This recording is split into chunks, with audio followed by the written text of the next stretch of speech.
The magic moments with Anjali Arora. Magic moments के एक और एपिसोड में आप सब लोगों का बहुत बहुत स्वागत है। पहले तो आज मैं स्टार्ट करूंगी शुक्रिया से। जी हाँ, आप लोगों ने बहुत सपोर्ट किया है अंजलि अरोड़ा के हर शो को। तो आज हमारी जो पैशन जर्नी शेयर करने का सिलसिला है उसमें हमारे साथ जुड़ी हैं सुधा वार्षिकर जी।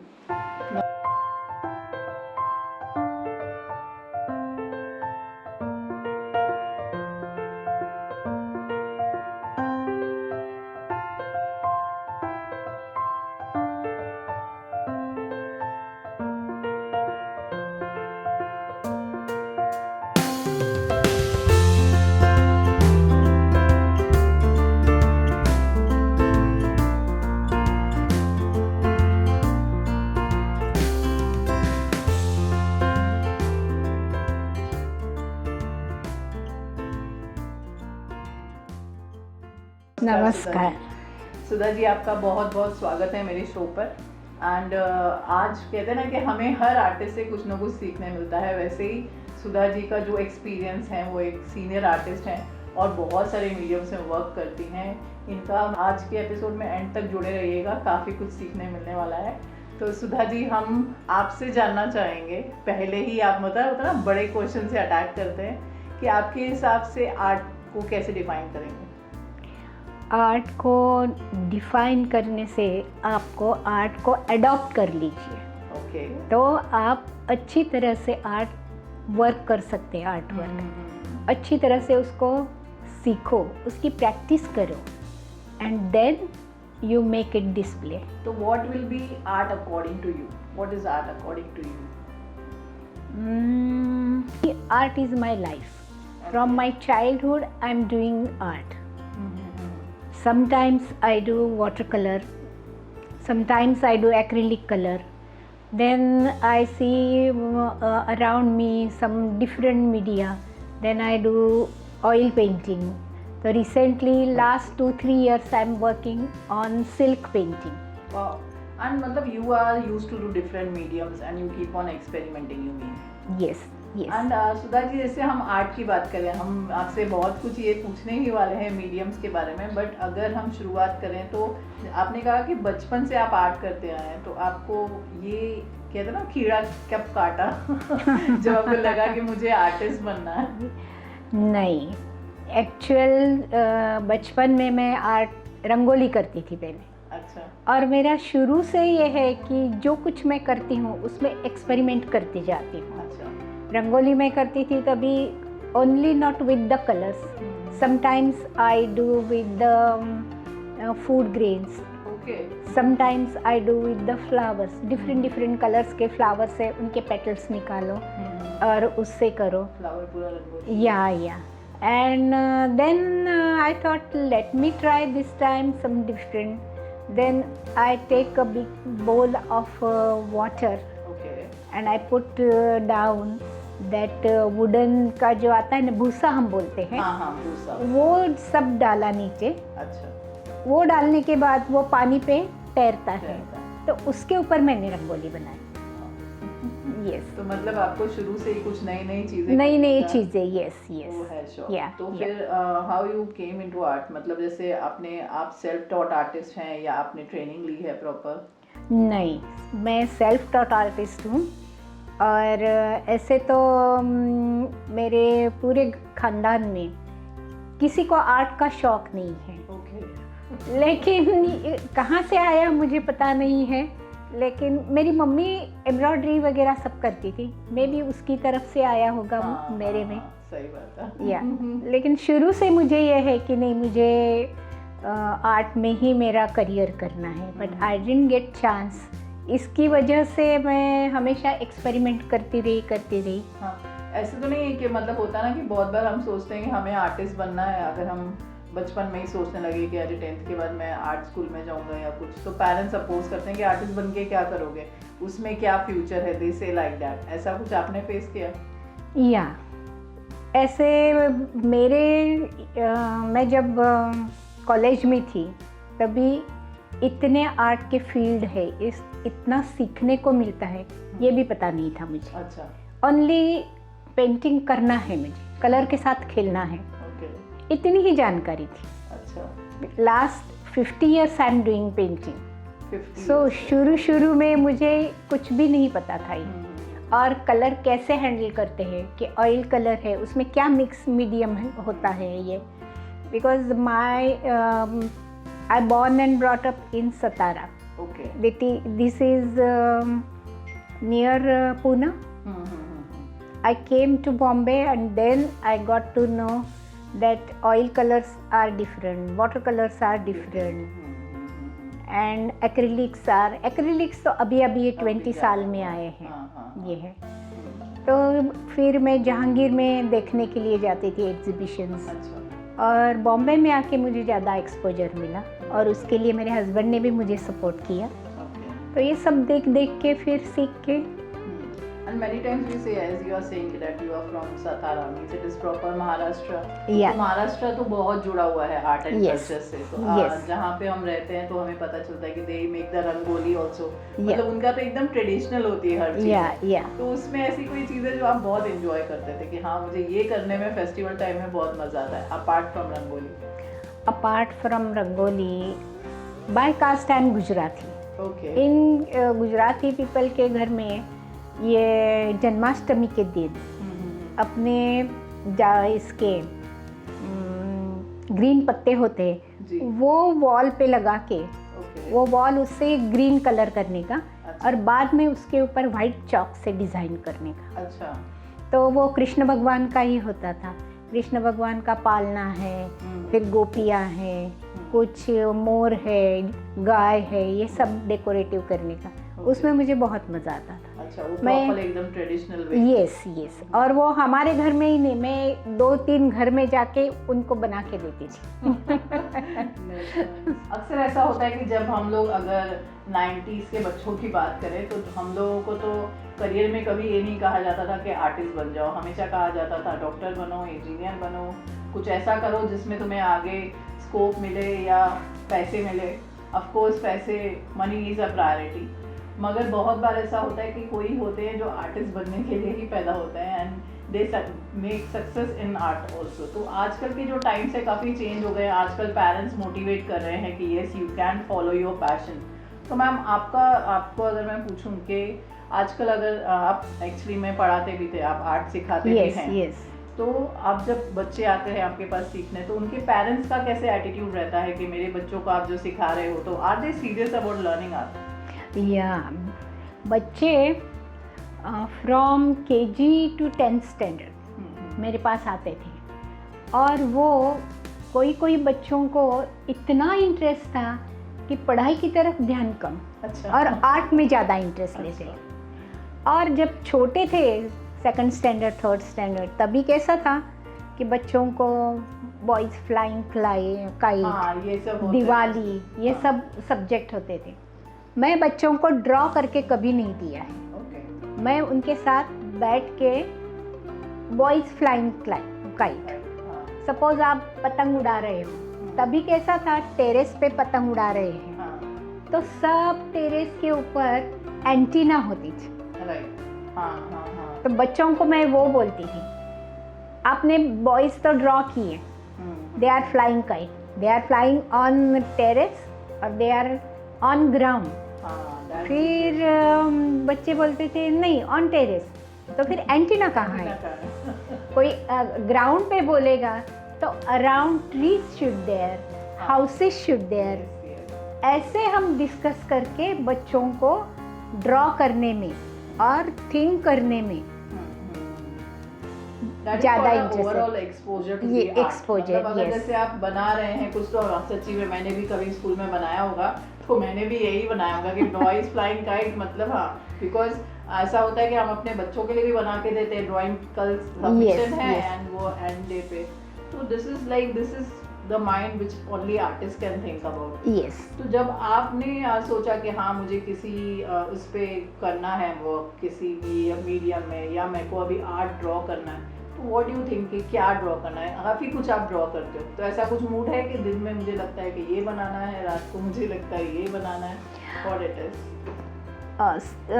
कोई भी वर्क स्टार्ट करने से पहले मैं खुद सोचती हूँ अभी वाटर कलर में करना है तो हमें जो हमें सामने दिखता है, जी। ऑन द स्पॉट लैंडस्केपिंग को भी मैं जाती थी। उसके बाद ज़माना आया एब्स्ट्रैक्ट का। जी। तो एब्स्ट्रैक्ट में आप तो कलर के साथ ही खेलोगे। फिर 80 to 2000 तक ये 10-20 साल थे कि कोल्ड सिरेमिक पॉट्स।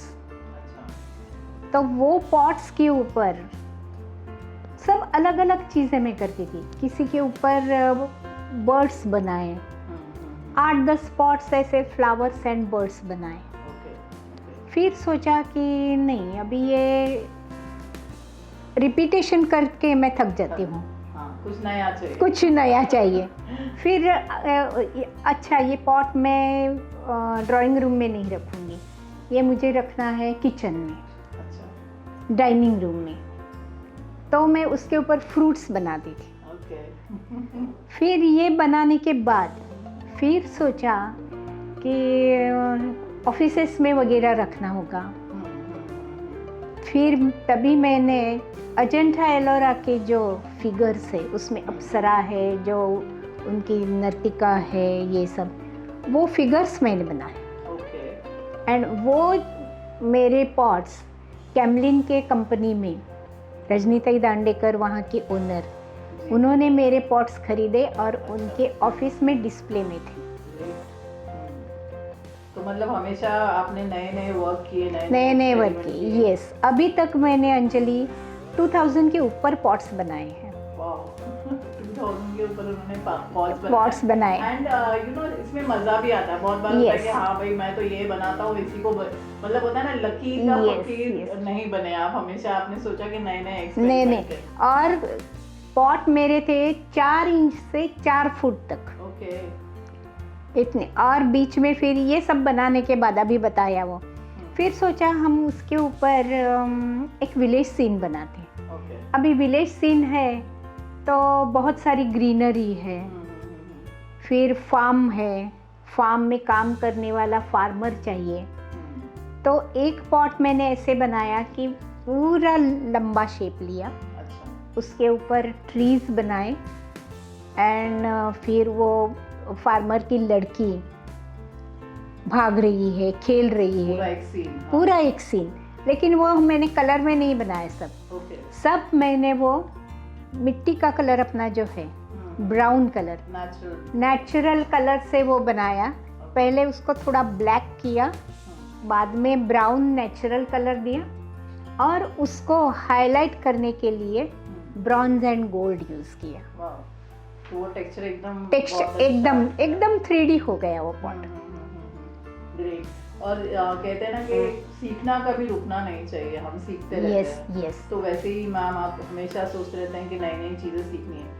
तो एक होता है apart from this, sometimes we need to learn the techniques. हर मीडियम का एक टेक्निक होता होगा कि ऑयल में इस तरह से वर्क किया जाता है, एक्रिलिक में इस तरह से। जैसे मैंने भी जब क्यूरेशन कोर्स वगैरह सीखा, जब मैं आर्ट के बारे में स्टडी करती हूँ, तो वी ऑल्सो नो अबाउट के कभी होता है कि इसमें इतना ही वर्क होता है, इसमें इतना सूखने को टाइम लगता है। There are different techniques. Which medium you enjoy the most?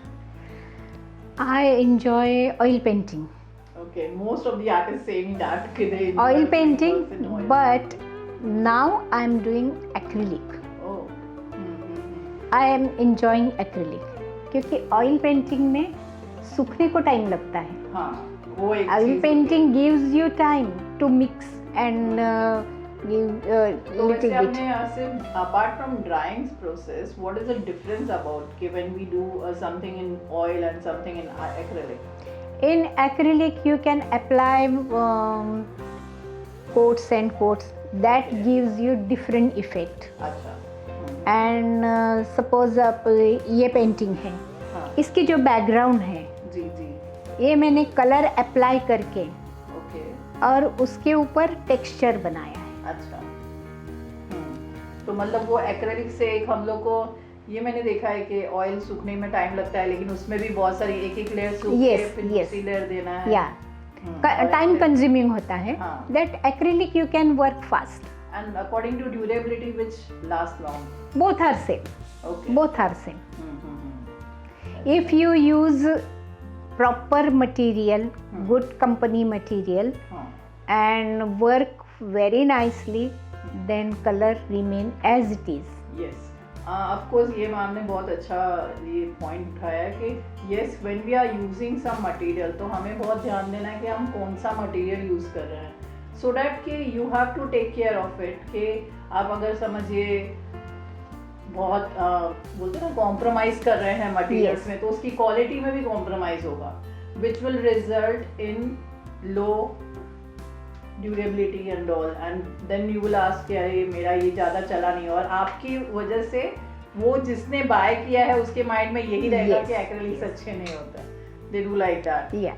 और एक बात मैं बताती हूँ, वाटर कलर कभी कभी क्या करते हैं बिगिनर्स, वाटर कलर एक स्टूडेंट लेवल के कलर लेके आते हैं हाँ हाँ and just paper, normal paper लेते हैं। उनको ये मालूम भी नहीं होता है कि हैंडमेड पेपर लेना है या 300 GSM से ज़्यादा हाँ, वो right, पेपर right. लेना है। वो पेपर आप यूज़ करोगे तो आपका पेंटिंग बनाते समय ही आपको एक तो ज़्यादा बनाने का एंजॉयमेंट मिलेगा और अच्छी तरह प्रॉपरली बनेगा। And water colour is the toughest medium I think so Yes, because वहाँ पे yes. शेड्स का बहुत ध्यान या देना पड़ता है या जो आपने बनाया सो बन अच्छा गया। कि कौन सी टेक्निक मतलब होता है ना एक बेसिक टेक्निक Yes, जो आपके वर्क्स में यूज होती है जैसे आपने इसके बारे में बताया कि इसमें आपने पूरा ये बेस लेने के बाद इसको एक्रिलिक में किया I can see one this one हाँ, ये मेरे पीछे जो पेंटिंग है ना, ये मैंने नया टेक्निक है fluid art, fluid art yes, उसके साथ किया है। तो उसकी टेक्निक कैसे होती है उसमें हम ब्रश नाइफ कुछ भी नहीं यूज़ करते, ओके खाली कलर पोरिंग होता है और जो हम कलर पोर करते हैं वो कंसिस्टेंसी बराबर आनी चाहिए एंड कलर हम पोर करते हैं तो उसका कितना हम पोर करना है, कितना फैलना है, वो टेक्निक प्रैक्टिस से हो जाता अच्छा तो ये सब टेक्निक्स आपको भी तो किसी से सीखनी पड़ती होगी ना किस तरह से आप किस तरह से करते हैं है। नहीं, ये मैं किसी के पास सीखने नहीं गई। Okay everybody is telling so I am telling I am हाँ। Born artist. ओके सबका मैं एक्सपेरिमेंट करती करती सीखती हूँ। पहले हाँ, दो तो तीन how you बार know, जैसे अभी आपने कहा कि इसमें इस तरह से करना होता तो ये आपने कहीं से तो इसका आपको मिला होगा जस्ट या कहीं से इंस्ट्रक्शन मिले होंगे तो how you know this may be you are following any YouTube videos और समथिंग आजकल यूट्यूब वीडियोज में भी या बहुत यूट्यूब वीडियोस में। और एक बात है, यूट्यूब वीडियोस आप देखो, हम्म, 2-3 बार देखो, लेकिन आप काम करते हो ना तो उसको बंद करो, हाँ नहीं तो वो सेम सोचो हो जाएगा एंड देन यू स्टार्ट। ये ज़रूरी है, हाँ ट्रू नहीं तो ब्लाइंडली फॉलो नहीं करना नहीं ब्लाइंडली फॉलो नहीं। और जो यूट्यूब बनाता है वो खुद एक्सपेरिमेंट करके एक आर्टिस्ट बन जाता है, सही उसके बाद वो 5 मिनट की वीडियो करता है राइट और आप उसके साथ काम करने जाओगे तो उनका 5 मिनट में हो गया, लेकिन उन्होंने कंटिन्यूस 5 मिनट में नहीं किया, हाँ, बीच में agree. ब्रेक लिया है, फिर किया है, वो समझ लो और बाद में काम करो, ट्रू ये वो ज़रूरी आपको है। पता होना चाहिए। अभी जैसे बहुत सारे अभी ऐसा हो गया लोगों को लगता है कि YouTube एक अर्निंग Yes. का रिसोर्स है तो मैं भी अपना Yeah, चैनल बना yeah. लूँ और स्टार्ट हो जाते हैं, मगर जो फॉलो करने वाले होते हैं उन्हें पता नहीं चलता है कि कौन सा बंदा। मैंने देखा है कि बहुत सारी चीजें ऐसी होती है कि जो ये बोल रहा है ऐसा नहीं करना चाहिए, दूसरा बोल रहा है ऐसा करना चाहिए। तो वी चाहिए, गेट कंफ्यूज कि माने यस तो ऐसा बात कभी सही है। आप उलझे हो कि अरे यार ये अलग बोल रहा है ये ये अलग अलग बोल बोल रहा रहा है। You should know that judgement Yes. कि how which one is telling you the correct instruction। और समटाइम्स उनका सुन के आप एक्सपेरिमेंट करोगे, आपका अच्छा भी बन जाएगा। हाँ अदर या because you are doing yourself. हाँ और आर्ट का ये है कि पेंटिंग करो, आप कहाँ रुकना है वो भी तो मालूम होना चाहिए। हाँ where to stop you should where should I stop, या बिकॉज आप करते जाओ और आप करते जाओ, या कभी कभी होता है कि हमारे में वो है Yes. नहीं लेकिन हम ट्राई कर रहे हैं लेकिन Yeah. वो हुआ नहीं, वर्कआउट नहीं हुआ, तो कहीं पे होना चाहिए कि हाँ भाई मुझसे नहीं होगा, इसको छोड़ो, Yeah. मेरा कुछ और टैलेंट है। वैसा जैसे लोग मुझसे पूछते हैं कि आप भी आर्टिस्ट हो, नहीं भाई मैं आर्ट को बोल बहुत अच्छे से सीखती हूँ मगर आर्ट एप्रिसिएशन मेरा Yes, ज़्यादा है। yes. यस मैं आर्ट प्रमोट कर सकती हूँ, मैं आर्ट अवेयरनेस कर सकती हूँ। या तो मैम आप हमारे जो ऑडियंस हैं देख रही हैं, इसमें हर तरह के लोग मेरा चैनल देखते हैं जब उसका Yes. पहुंचता है। It can be your students also, it can be your budding artist also, it can be a professional artist also. Yes. What is the advice you want to give them? वही अभी जो बताया कि पहले आप देखो आर्ट कैसे किया है, सोचो। भले यूट्यूब है या किसी बड़े आर्टिस्ट का पेंटिंग है, उन्होंने कैसे किया है। ऐसे नहीं कि सपोज आर्टिस्ट का पेंटिंग है, उन्होंने छोटे छोटे पार्ट में नहीं किया है। Everybody is doing background first. Background का कोई तो भी एक कलर है, उसके बाद में उसको क्या हाईलाइट करना है अपने मन में डिसाइड करता है और फिर उसको हाईलाइट करता है। और एक चीज़ है, आपको बहुत सा इंटरनेट की वजह से बहुत सारी चीज़ें देखने को मिलती हैं। वो चीज़ें आप देखो लेकिन उसको कॉपी मत करो। You develop your art from inside. I will tell you one thing. ऐसे हुआ था कि एक आर्टिस्ट हैं जिन्होंने अपनी पोस्ट की थी आर्टवर्क। हम लोग अक्सर आर्टिस्ट पोस्ट करते हैं आर्टवर्क, भले वो वाटरमार्क भी लगाते हैं। आजकल इतनी टेक्निक्स हो गई है भी हट सकता है। तो वही सेम किसी ने और ने भी पोस्ट किया बोल कर कि ये कस्टमाइज वर्क मैंने किया है, ये तक होता है। तो please don't follow all these things. Technology मतलब उसको सही ढंग से इस्तेमाल करना। आप किसी की कॉपी ना करें, यू नो, नकल करना तो बंदर का काम है। Don't do that. Use your technique. क्योंकि भले कृष्ण भगवान, हम बोलते हैं कि कृष्ण भगवान की पेंटिंग है, मगर उसको भी अलग अलग तरीकों से लोग बनाते हैं। जो उनकी एक निशानियां हैं वो तो लगाना बनता है, लेकिन अपना उसमें जो हम क्रिएटिविटी डालते हैं, हर आर्टिस्ट का अलग अलग होता है। एंड आप रीजनल पेंटिंग्स भी बनाते हैं। यस। तो उसमें कोई एक स्पेशलिटी है जो आपको बहुत पसंद है कि मैं ये बहुत अच्छा बनाती हूँ? मैंने श्रीनाथ जी की अभी तक 9 पेंटिंग बनाई है। Okay, great. उसमें से 5 पेंटिंग जो है वो 5 फुट बाय 3 फुट ओके, बड़ी साइज में बनाई है। उसमें जो मैंने होली का, कृष्ण भगवान होली खेल रहे हैं ऐसा विजुअलाइज करके बनाया। वो पेंटिंग बनाते समय मुझे बहुत आनंद हुआ। अच्छा, बहुत अच्छा बन गया। पेंटिंग अभी कहाँ है? वो दुबई में है। Okay, that's nice. या तो ऐसा होता है कि कोई एक दिल के करीब होती है। Yes yes, that's nice. तो मैम काफ़ी अच्छी बातें आपसे करने मिली और बहुत कुछ आई नो कि बहुत जनों ने ये सीखा होगा कि वर्सटाइल बोलते हैं बहुत जने कि मैं सिर्फ इसी में काम कर सकता हूँ, मैं इसी में, लेकिन मैम वर्सटाइल है, वो काफ़ी मीडियम्स में वर्क करती है और सक्सेसफुल भी है इस चीज़ में। यस। तो आप अगर किसी, समझिए कोई आपके पास एक स्टूडेंट आता है और बोलता है कि मैम मैं आर्टिस्ट बनना चाहता हूँ और आगे इसी में प्रोफेशन में काम करना चाहता हूँ, तो प्रोफेशन और पैशन किस तरह से फॉलो होना चाहिए आर्ट? प्रोफेशन और पैशन दोनों साथ में आएंगे, लेकिन प्रोफेशन बाद में होगा, पैशन पहले चाहिए। तो अगर वो आर्टिस्ट बना तो आर्टिस्ट में तो आर्टिस्ट बनने में तो यू नो आजकल कंपटीशन है। Yes yes. तो ब्रेड एंड बटर कैसे चलेगा मैम? ब्रेड एंड बटर, अपनी आर्ट से ब्रेड एंड बटर मुझे मिलेगा ही, यह आशा नहीं रखना है। उसके लिए आपका दूसरा भी कोई तो भी प्रोफेशन होना चाहिए। Means we can start with as a profession, कुछ और हो, फॉलो करते हुए आप आर्ट करते रहो, लेकिन एक समय ऐसा आएगा जब आप अपना प्रोफेशन छोड़ के टोटली आर्ट को पैशन बना सकते हैं। एंड वही प्रोफेशन पहले से ही हम देखते हैं ना, अभी ड्रामा इसमें, पिक्चर में हस्बैंड एंड वाइफ एक दूसरे को सपोर्टिव रहते हैं। एक आर्टिस्ट होगा तो दूसरा उसको अपना फैमिली चलाने के लिए, ब्रेड बटर के लिए खुद काम करता है और उसको सपोर्ट करता है। ऐसे होता है, ऐसा ही ऐसा होना बहुत ज़रूरी है। मैम आप दादी भी हैं तो यस तो आप अपने पोते को कुछ कहना चाहेंगे? मेरे 3 पोते हैं। ओके। और तीनों ही बहुत स्वीट है। हम उसको ब्रह्मा विष्णु महेश ऐसे बोलते हैं।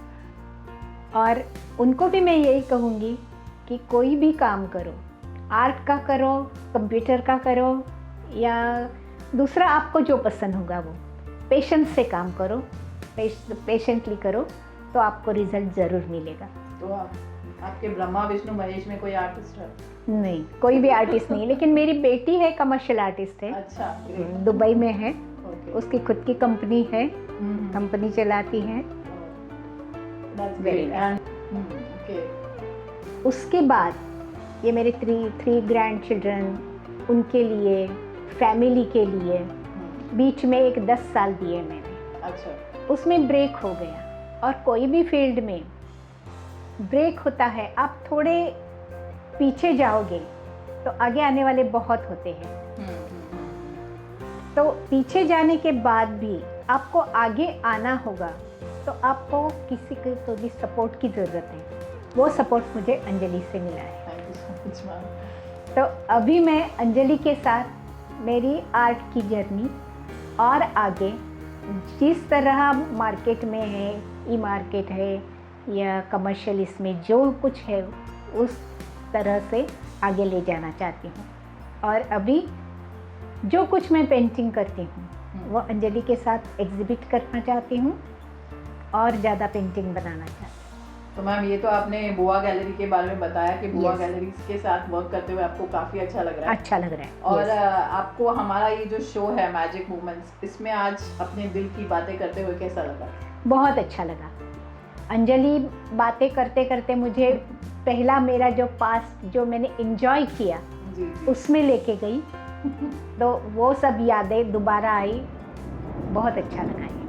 तो मैम की जर्नी अभी बोलते हैं ना 2.0, सो 2.0 स्टार्ट हुई है, जो अभी और कंटिन्यू होती रहेगी। And we are going to work in many ways, in many many exhibitions are yet to announce also. So जुड़े रहिएगा हमारे शो के साथ भी और हमारे बुआ गैलरी के पेज के साथ, ताकि आप जान सकें कि अभी और एग्जीबिशंस क्या क्या हैं। एंड मैम वैसे तो मैम अंजलि अरोड़ा के इस शो की तरफ से magic moments with Anjali Arora, जो ये हमारा शो है, जो हर एक दिन, मतलब हम लोगों ने कोविड टाइम्स में ये शो स्टार्ट किया था, that was Anjali Arora talk show, जो अभी ये हमारा 2nd सीजन चल रहा है, magic moment with Anjali Arora. तो उसमें जुड़ने के लिए बहुत बहुत धन्यवाद। And I hope you be in touch. And हमारा ये जो शो है इस तरह बढ़ता रहे कि एक दिन हम आपका फिर से इंटरव्यू लेंगे, जब हमारी और भी exhibition, already ma'am international artist बन चुकी है, तो और भी एग्जीबिशंस के बारे में और आपके और भी एक्सपीरियंस के बारे में बात करेंगे। तो मैम सेइंग दैट पैशन कभी रुकना नहीं चाहिए। तो वैसे ही हमने बहुत सारी पैशन जर्नी शेयर की है और मैं अभी भी कर रही हूँ, और ये मेरा वादा है आप तक मैं ऐसे ही पैशनेट लोगों की पैशन जर्नीज लाती रहूँगी। तो आप सब लोग इसी तरह अपना प्यार इस शो के साथ बनाए रखिएगा। और अभी हमारा एक और शो जो आर्ट अवेयरनेस के ऊपर आ रहा है, दैट इज आर्टमैटिक्स। जो Artmatics is all about promoting yourself and how to sell the art, which is, and काफ़ी जगह हम लोग मिस्टेक कर लेते हैं अबाउट एग्जिबिटिंग और हाउ टू सेल, और किस तरह से हम अपने आप को प्रमोट करें प्रोफाइल, ताकि हम भी अपना नाम कर सकें। बिकॉज ऑलवेज आई से आर्ट वर्क्स ऑन काम, नाम एंड देन दाम। पहले अपना काम अच्छा करो, नाम बढ़ाओ, देन फिर दाम बढ़ाओ, तो ज़रूर आपका वर्क सेल होगा। तो ये सब बातें हम करेंगे आर्टमैटिक्स में। तो लेती हूँ मैं आपसे आज की एपिसोड से विदा, फिर मिलेंगे हम बहुत जल्द। Thank you, bye bye.